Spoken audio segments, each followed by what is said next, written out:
Alô, alô. E aí, tudo bom? Como é que estão as coisas por aí? Eu sou Alexandre Matias, estou começando mais um Lovecraft Country Blues, programa que eu faço semanalmente para comentar o episódio passado da série Lovecraft Country, que acontece todo domingo na HBO. Vou comentar agora o sétimo episódio que aconteceu no domingo passado, essa primeira e aparentemente única temporada da série, chamado I Am. E pelo amor de Deus, o que foi isso? O melhor episódio da temporada até agora. Se o episódio anterior sobre a Ji-ha, sobre quem é essa personagem coreana e ao mesmo tempo criando, né, como eu comentei no episódio passado, toda uma coisa sobre a questão da alteridade, né, do quem é o outro a partir de um país inteiro e colocando o tique naquela situação em que pela primeira vez a gente consegue ver ele como antagonista, como vilão, confirmando aí os, as, os temores da Letty. Sempre que o Tique reage de forma violenta, ela ficava assim. Esse episódio já tinha sido muito bom, mas pra mim ele ainda não tinha barrado o primeiro episódio. Só que esse episódio, que era o episódio que eu tava mais esperando, porque à medida que a série foi se desenhando, foi dando pra sacar, né, como eu comentei aqui, que ela era, cada episódio era sobre um determinado tema, e deu pra sacar que num dado momento eles iam falar do tal horror cósmico, né? Iam entrar pesado aí na nos desdobramentos extra-realidade do horror, né? Que é uma coisa que o Lovecraft cutucava bastante, né? Sobre o que acontece para além do que a gente consegue ver, a própria relação do tempo e espaço, e da Terra como mero subcoadjuvante no, no cenário cósmico inteiro, né? Foi uma coisa completamente, já estava meio mapeado que ia para esse lado, né? Toda coisa, na medida que o tio Jorge morre, a gente vai sendo apresentado melhor a personagem da Hipólita, e aí ela também tem uma coisa de se mostrar cada vez mais interessado nessa questão espacial, né? A coisa dela ter batizado determinado cometa, só que como ela era negra, ela não conseguiu confirmar, né, a descoberta do cometa, e o crédito acabou indo para uma astrônoma branca. Então já tinha uma série de coisas sublinhando que tanto a série ia para esse lado do horror cósmico, como a Hipólita ia ser a personagem principal dessa desse episódio, né? E, cara, é muito foda, porque assim, à medida que a série foi passando, a gente começou a assistir a série acompanhando homens negros, né? Tudo bem que já tinha essa coisa de, pá, pela primeira vez são negros protagonistas fazendo é, os personagens principais, né? Afinal de contas, protagonistas, é, fazendo histórias clássicas de horror, né? Uma coisa que nunca tinha acontecido. Só que à medida que a série vai mexendo, ele vira e fala assim, não, não é só questão de negro, mas também de negra. E aí vai tratando da questão da mulher negra nessa nesse papel, assim, da questão da mulher, né? E aí o episódio anterior, né, de ter uma coreana que é possuída por um monstro, mas ao mesmo tempo, né, ela é vítima de um machismo estrutural milenar, né? No caso ali das tradições da Coreia. E nesse o espectro vai ainda mais adiante, cutucando a questão da mulher negra, vivida pela Hipólita. Isso podia ter sido também puxado num episódio só sobre a Letty, que eu acho que ainda vai ter. Tem poucos episódios aí pela frente, e fico pensando assim, quem poderiam ser os próximos protagonistas dos próximos episódios, dos restantes, né? Porque tem alguns personagens que eu tô super curioso, imagina, saca? Você poder. Claro que assim, nessa altura do campeonato é desperdício você ver um episódio sobre o Lancaster, né? O xerife lá, chefe de polícia, que é péssimo, mas ele. A gente pode ver ele dissecado sob essa luz também. Ou da própria Dee, que é a filha a irmã do Tique, né? A filha da própria Hipólita. Né? A própria Letty, né? Ela teve um episódio dela, dá pra cravar assim? O episódio da Casa Mal Assombrada é o episódio da Letty? Não sei, né? Mas o fato é que esse foi o episódio da Hipólita, e o fato da questão da mulher negra ainda acontecer com a mulher negra mais velha, né? Por isso que eu estou falando, essa questão podia estar com a Letty, mas tem a questão dela ser mais velha. Isso é ainda mais desafiador, né? Coloca essa personagem ali que está numa determinada parte da vida dela, que teoricamente já está tudo definido, que não tem mais o que fazer, e ela passa por esse momento de revelação sensacional. Antes de entrar na viagem astral e temporal da Hipólita, e interdimensional, né, também, tem alguns detalhes que vão embicando aí para história principal, né, que a gente vai ver o desfecho, né? Com certeza a gente vai ver o fantasma do tio Jorge, eu não tenho dúvida disso.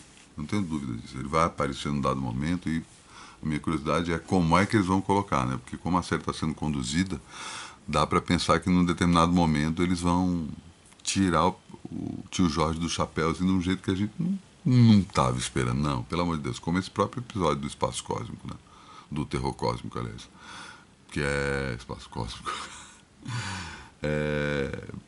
Que era um episódio que, tipo, eu pelo menos pensava, e acredito que muita gente também, que ia direto para a questão do horror, né, do Lovecraft. E tem a questão do horror, mas vai para um outro lado assim maravilhoso, mas já falo disso. Voltando aí, você tem toda a questão do pai do Atticus com o Sammy, ainda não está bem resolvida, apesar deles terem conseguido se conciliar também no episódio anterior.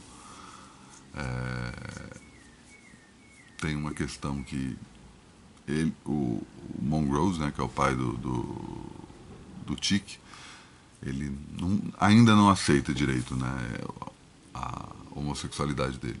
E eles brigam, o Montrose põe ele para fora de casa, o Sam para fora de casa, e na hora que ele tá pondo para fora de casa, né, tá chegando o Chick e a Letty, e o Chick tem ali a certeza de que o pai dele é gay.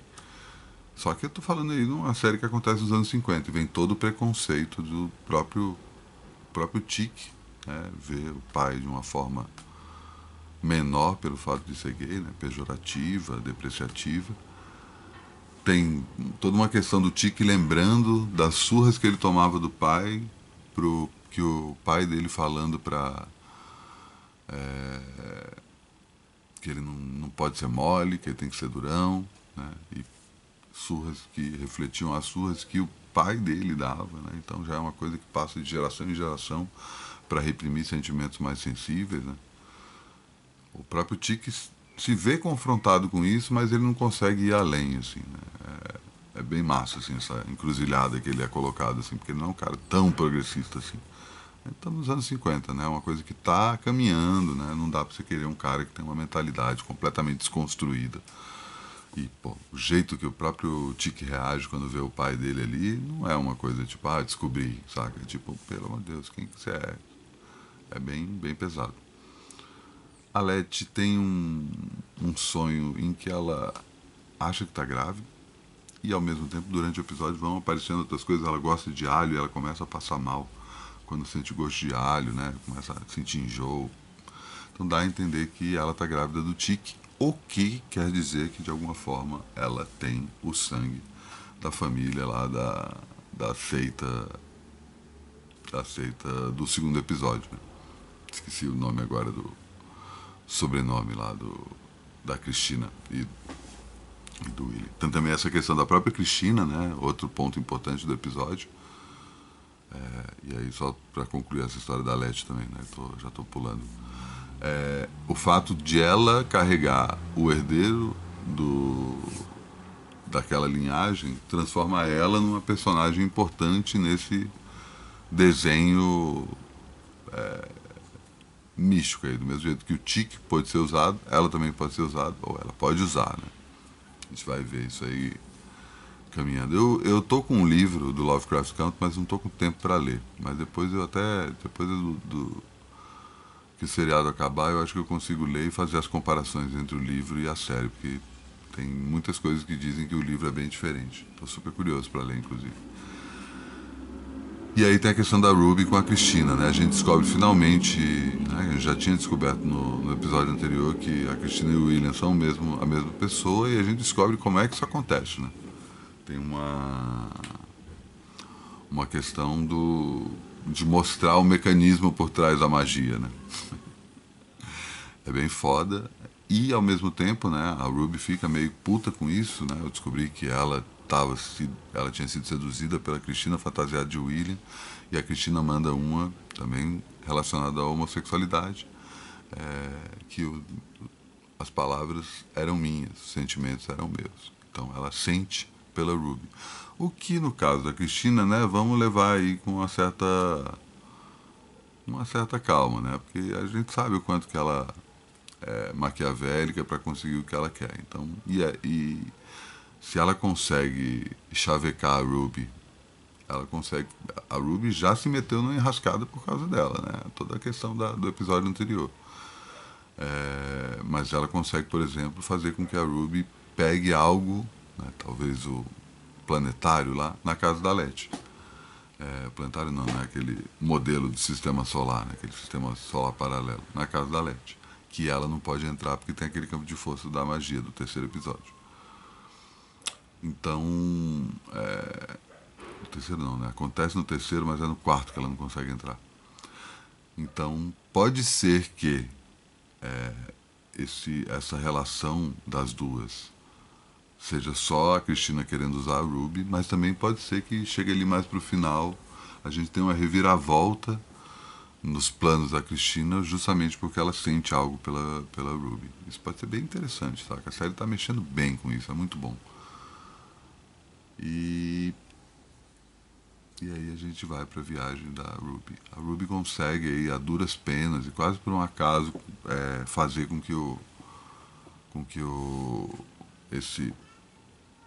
essa maquete do sistema solar, né, consiga girar, funcionar de alguma forma e aquilo acaba abrindo um portal interdimensional bem na hora que chegam os caras que trabalham com o Lancaster, né, os policiais. Um deles é atirado para dentro do portal interdimensional. Queria poder ter um flash disso. Achei que em algum momento do episódio ia aparecer o cara.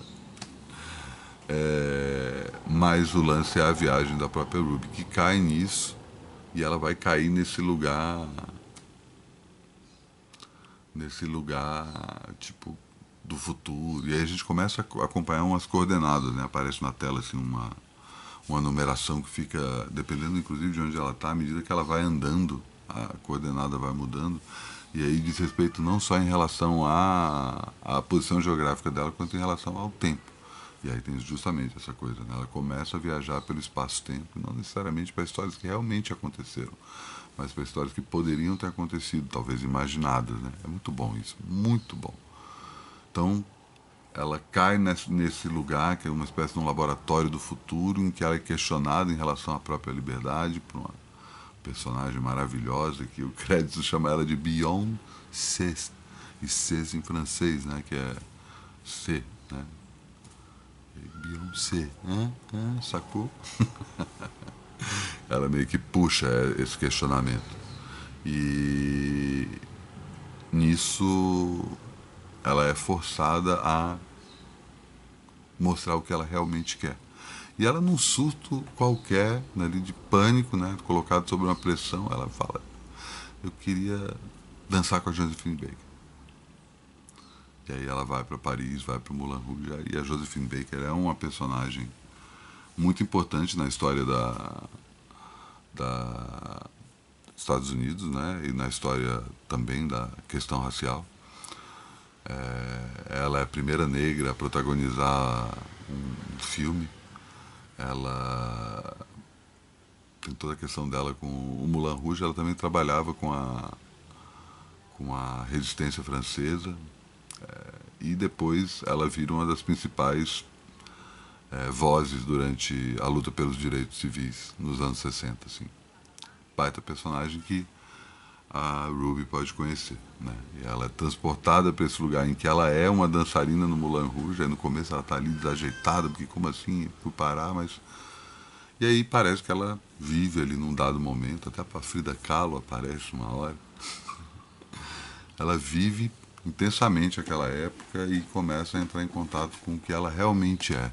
E aí é um momento muito foda, assim, que ela consegue perceber que ela é escrava mental.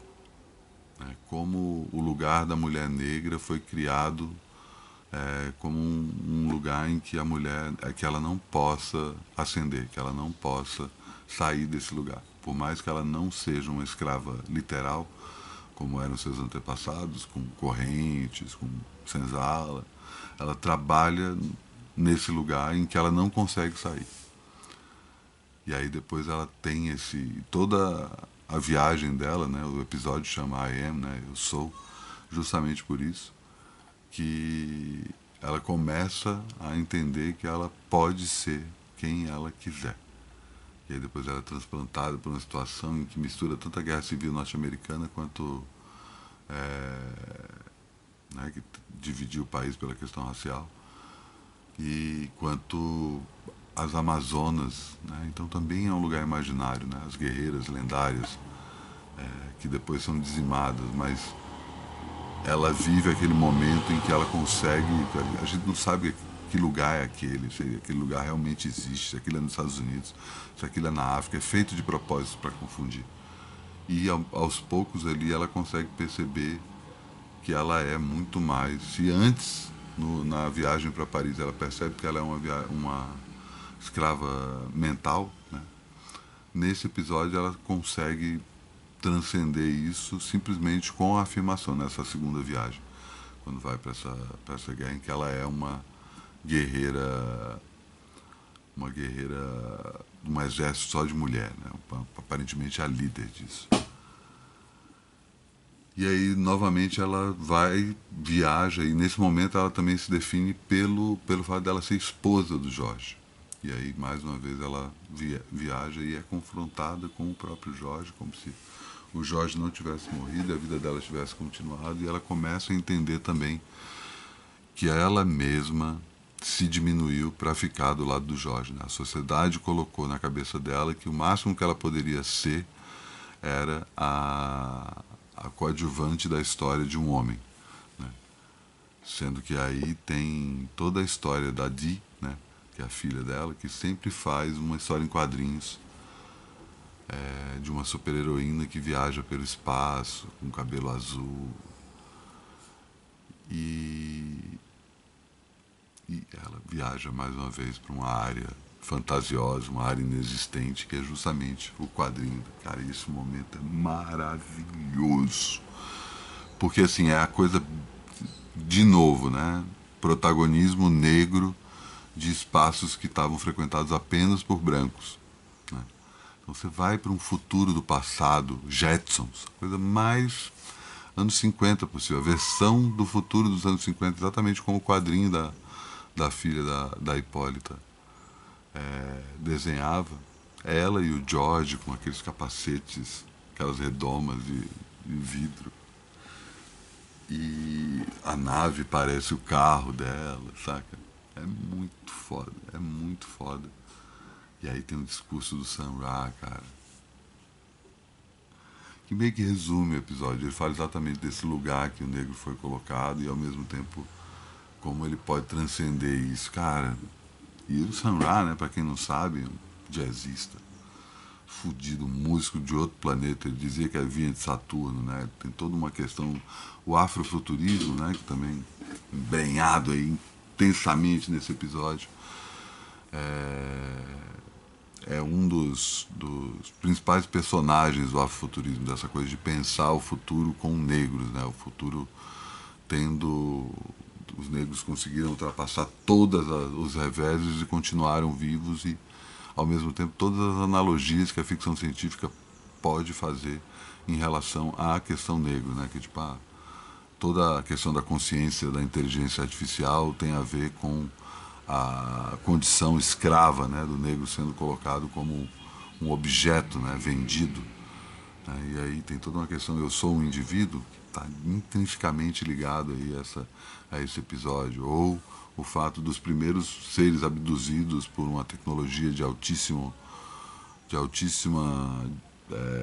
a pessoa nem sabia o que era aquilo. Foi justamente quando os negros começaram a ser sequestrados na África e trazidos para a América para ser vendidos como escravos. Então, são questões como se...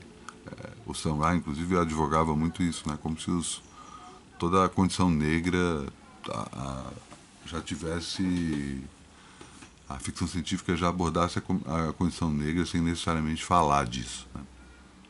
Ampliava a questão da condição negra para uma consciência mais ampla. Episódio, cara, que episódio. No fim das contas, a Hipólita chega à constatação que ela é a Hipólita. Que ela não é a mulher do George, que ela não é a mãe da Dee, que ela não é uma mulher serviçal, sabe? Que tem também um momento que ela consegue se reconciliar de alguma forma com o George. Cara, é bem foda esse episódio, bem foda, assim, de tirar o chapéu, assistir já umas 2 vezes. Vale assistir de novo, saca? Um dos grandes momentos da TV em 2020, não tem o que falar. Impressionante, impressionante. E se o episódio anterior já tinha tido esse nível, e agora? Esse agora a gente teve isso, e os próximos? Vai longe isso aí, viu? Bom, vou encerrando aqui mais um Lovecraft Country e continuo na semana que vem. Valeu!